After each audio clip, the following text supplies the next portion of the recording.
Satreskrim Polresta Banda Aceh mengamankan ratusan petasan berdaya ledak tinggi dari salah satu distributor petasan berinisial AL. Petasan tersebut hendak dijual kepada para pedagang di kota Banda Aceh.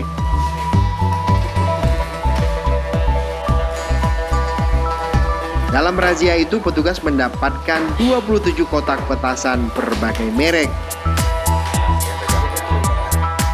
Satreskrim Polresta Banda Aceh AKP M. Rian Citra Yuda mengatakan pihaknya akan melakukan razia terhadap pemilik, penjual dan pengguna petasan atau mercun yang dapat mengganggu orang lain dalam beribadah selama bulan Ramadan. Dalam hal ini Satreskrim Polresta Banda Aceh mencoba melakukan razia di daerah Jalan Tuku Umar, dan di sana kita dapatkan dalam satu ruko, ya, itu memang penuh dengan kembang api dan petasan. Kemudian untuk yang petasan kita lakukan penyitaan. Nah, dari daerah Setuy, dari dalam Tuku Umar, ya, kita lakukan razia, didapatkanlah barang bukti, beberapa barang bukti, ya, petasan, yaitu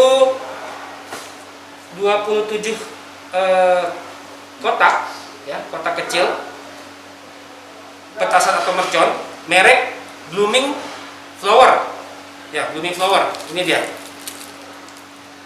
warna kuning. Ini juga daya ledaknya lumayan besar.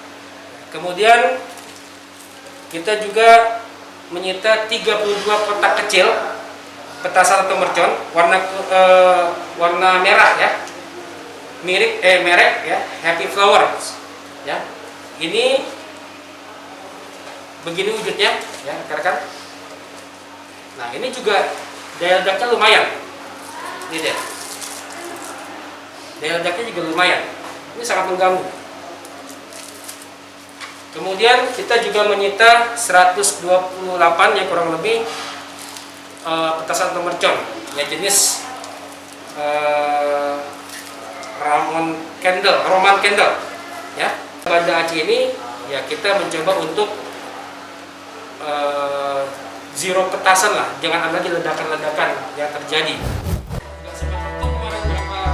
Pemilik dan barang bukti petasan dibawa ke Polresta untuk diamankan dan dimintai keterangan lebih lanjut sehubungan dengan usaha yang dikelolanya.